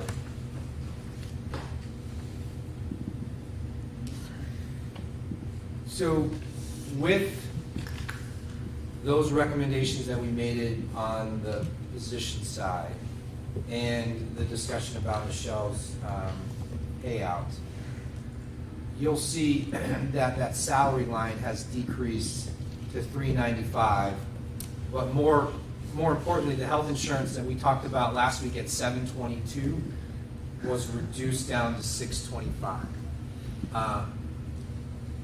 That has to do with all, and that, as Michelle was explaining this morning, and she can answer more specifically, but with that reduction from ESSER, that lowers this, that lowers that lowers the retirement, that lowers the life, the LT, the FICA. So really that overall synopsis in that difference of 1.1 is everything combined. And as she explained in finance this morning, the minus 112, right, on the positions is already articulated in that 1.1.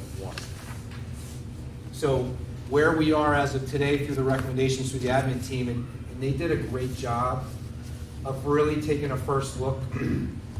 And as I approached them, I said this is a challenging year because of healthcare, 19%. That's nothing that we saw this summer at our retreat when we were talking about goals. And so when you get hit with that, we really need to take an appropriate look at what we call maintaining, rather than, as I always say, requesting our wants. And Rob, I think you did a great job a meeting ago saying, wants are still needs, and what we want to show is when we present through these work sessions are, as I said, they're not going away. They're going to keep coming back, and we want to show the trend of what we're requesting for the school district. So at the end, I think we did the math this morning, and it's 1.7 is the number, right? 1.7. And that was a reduction of $910,000 from when we met. And the discussion at the board level was anywhere, I think it was 8.1.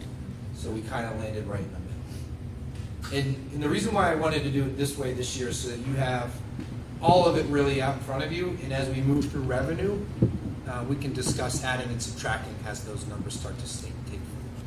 So we're ahead of last year, which I know sounds crazy, but we are.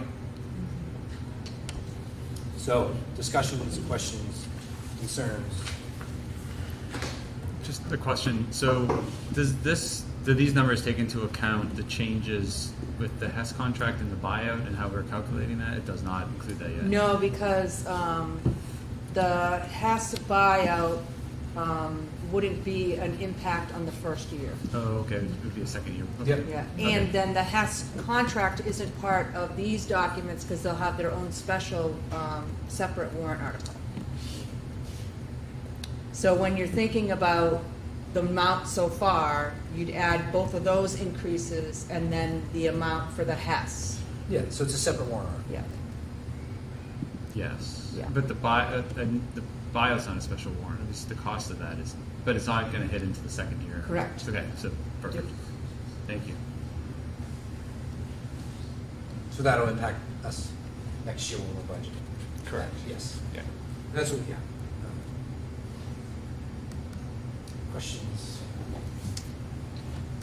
No? No questions. So what'd you say? Okay, so take this information, dive into it, reach out if you need. On the 21st, I know Andrew, you're gonna talk about it. Jim won't be here, Andrew won't be here, so it'll be, are you gonna be here? When am I gonna be here? 21st? Yeah, I'll be here. Before Thanksgiving. Norm, will we have a quorum? Norm, will you be here? Yeah. Okay, so on that meeting, you can certainly bring anything, Yeah. but also on the 9th, I think it's December, is when we'll really dive into recommendations or discussions. We still have to give you your information. I think, 5th of December. December 5th, sorry. Okay. Okay? Thank you. No, I don't have any specific questions, but I think this is really helpful to see, sort of to Jim's point, the fact that, you guys were able to get back down to using next year the same budget that they're using this year. But those sheets, the non-salary and benefit accounts, does that include all of the cuts that are in the sub-sheets in the folder? Yeah, all facilities except for the sprinklers were done. All of Harold Martin was done. There was one for Maple.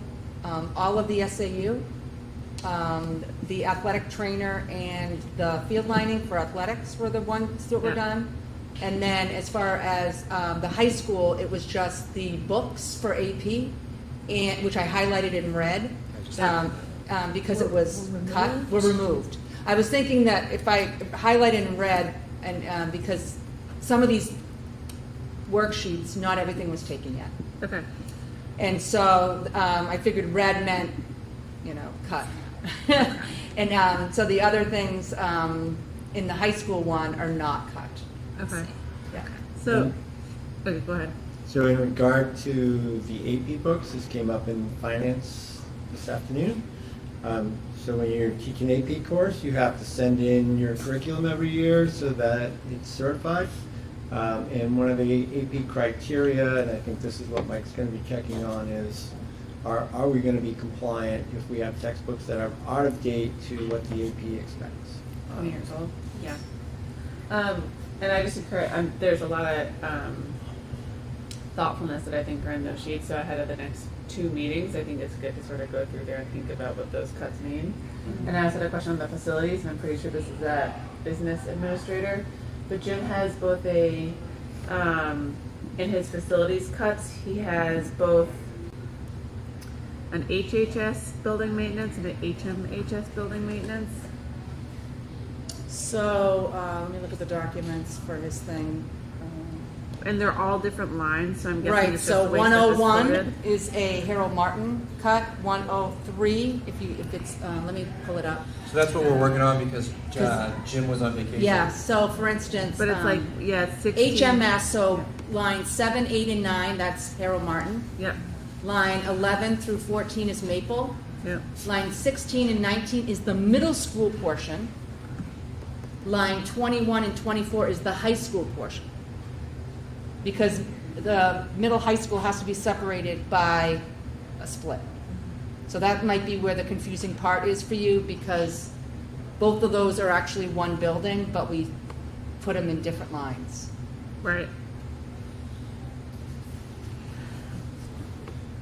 Yeah, well, and I think it's because he was away, so it's worth looking at, but I think, I would assume that the parking lot's shared between the 2 buildings, so. Right, so he had it, I don't know if you can tell here or not, if you go over further, he tells me where to cut, right, where I'm cutting the money from. Yeah. So there are multiple lines, but that's why lines 16 through 19 and 21 through 24 are the same things. It's just the different percentages, because it's got to shift out what's middle and what's high. Yeah, actually, I got confused on the 2250 on the sprinklers, and he explained how it was split too. No, sorry. Yeah, okay. All right. Moving on. Any other questions? No? All right. And we will move the big sheets into Big sheets, yeah. the colorful ones. Yep. Sorry, where are we? We are on my goals. Oh, great. Looking for any more feedback if necessary.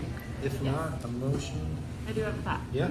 Sorry, I full of Doesn't thoughts. bother I'm really me. sorry, everyone. But you have a safety action plan target for Jan 15th, and I just know there's been a lot going on this year, so I didn't know if you wanted to think about that date. I know it's a big Well, I only tied it to the boards. Right. So I- when you get to the board check-in, if you change your date, Right. I can alter mine. Okay. Cool. But I also don't feel that uncomfortable with that date with Okay. the work I've been doing with Jim behind the scenes. Okay. So, Okay. feel all right. Okay. Good. So if there's no discussion, I would ask the board to accept. Well, I can't make the motion. Yeah, is there a motion to accept the superintendent goals as presented? So moved. I think we vote on this. Second. We will. Excellent. Any discussion? Hearing none, all in favor? Aye. And opposed? I'm gonna get started tomorrow. Yeah, great. I mean, Mike, I do want to just again commend you on like bringing a focus of goals, like a more pinpointed focus on goals to our district. I think it's been really helpful at all levels, from the board on down. It's been So, awesome. And I'm not saying that in my mind. I'm saying being here on day one and asking what are the goals and no one having answers, it's been great to really rein that in because it's been clear all the way down to grade levels. All right. So board goal check-in. All right, folks, open up our goals. So we have several goals that we were really feeling January 15th when we wrote these goals way back in June. Now January 15th is feeling a lot closer. So I know that speaking from the perspective of the curriculum and assessment committee, goal 1, we're on track, which is working on the report out of the report cards. That's not going to end until the end of the year. It's well underway.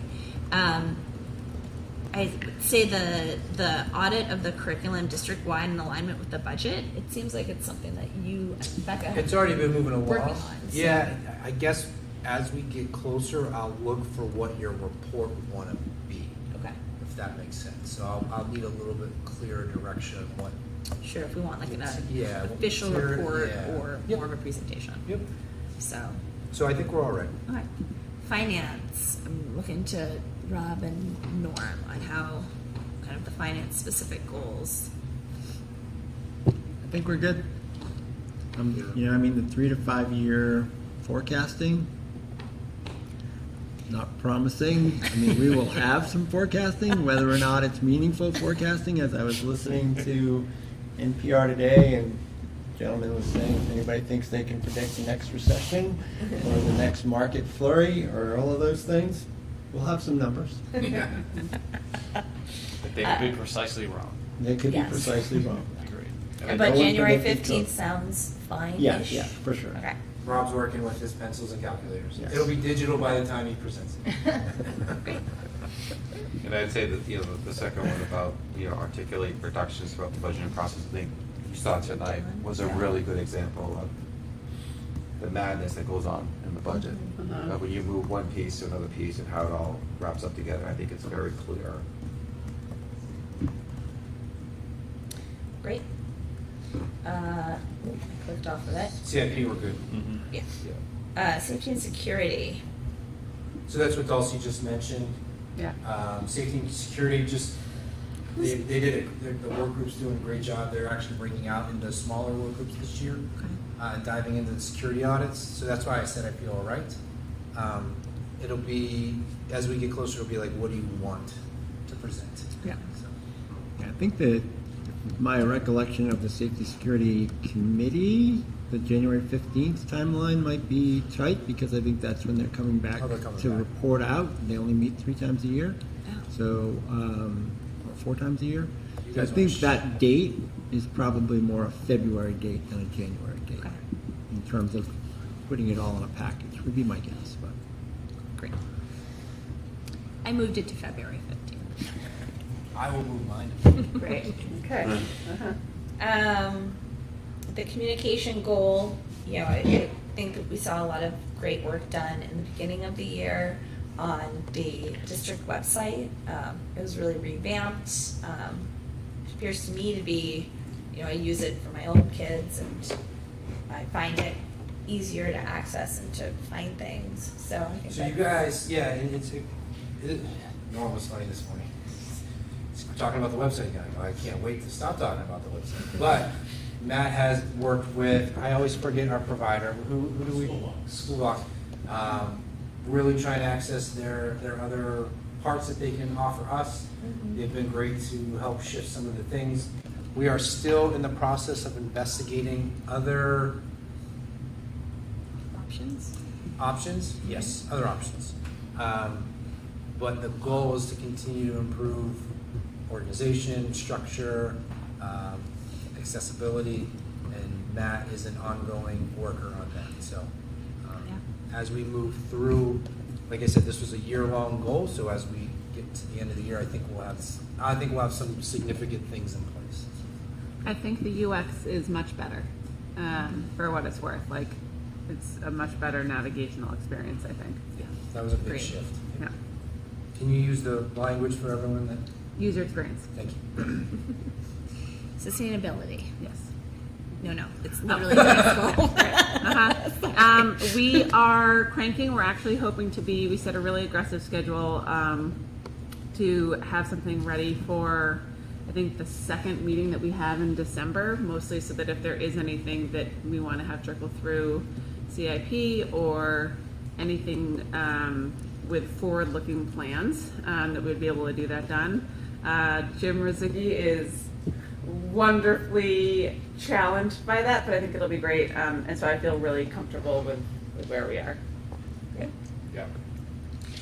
And then personnel, we're continuing to establish multiple pipelines to recruit, attract, and retain. Well, I would echo the contract that was just approved by the board. Yeah, I was gonna say it goes hand in hand. Huge but step, That's yeah. cool. Sorry. Which you guys checked off, which is we negotiated a new 3-year contract in good faith with the Hess Union, so goal achieved. Do we need to make a motion to change the date, or do we leave it as it is? It's a living document. Yeah. So it's a living document, we don't need to, okay. Yeah. These aren't. No. Yeah. I have no idea. That's fine. Mike, do you know if there's, I think last year Chris went, this is on personnel, Chris went to Plymouth State. Yep. Is that? So we have a couple, and Michelle sent me one too. There's a couple things that are popping up this year. It's going to be a big year in our profession. We're seeing another bubble of retirees statewide. It was at our superintendent's meeting, and there are still several districts that aren't staffed. So we'll make sure that we're at all those events as a representation. And early retirees, once that moves forward, I'll look for the board to kind of make a move earlier if we can, and see if they'll accept earlier, however it may be, so that we can post those jobs. It's important to post those jobs. Yeah, I was in another district last week, and they had a ton of vacancies. I was really surprised by how short-staffed they were. Oh, I know where you were. Yeah. Oh, yeah. Yeah. And I would say that goes back to the contract and benefits that we're able to offer separate us as well. That's a good thing. All right, great. Thanks, guys, for that. Checking Yeah, on you guys are goals. doing very well. Yeah. So coming up next is policy. The policy committee we didn't have any kind of scheduled meeting between any comments. Just let us know. Those are also all available as drafts in the public folder as well. So next board meeting, even though I won't be here, those will move to final reads. So again, if folks have any comments, let us know sooner than later, because we want to address them. Yes. Oh, yeah. So that's it. That's it for policy. It's an easy one tonight. Moving on to consent agenda, Michelle is taking over her new, I like this, I like how she does this. Yeah, sure. HR is taking over. Yeah, that's right. So we have one change in a staff member. It's going from a a 0.64 inclusional assistant at Harold to a 0.52. So that is something to go forward to the board. As far as Schedule B, we just have one addition. It's the need for a performing arts club assistant at Maple Street, Natisha Myrna. Oh, that's great. So those are those two. The only other things I have as far as financials is we have two donations. Well, one's a donation and one's just a rebate that we got that I thought it would be important to bring up. So the McLaughlin couple, they donated $300 to students in need for food service. So that is helping out for that. So thanks to them. And then we did apply for a Eversource rebate for the HVAC unit at Maple Street that we replaced, and so we did get a check today for $500. So that'll go in as revenue. So, and that's all I have. Thank you. Because of all of the outstanding things that were presented tonight by our students and staff, I was going to acknowledge Flo and Noah for what Mr. Kelly had brought up. We had talked earlier, Flo's team came in first and Noah's came in second. But they're all winners in our book. Yep. And Yep.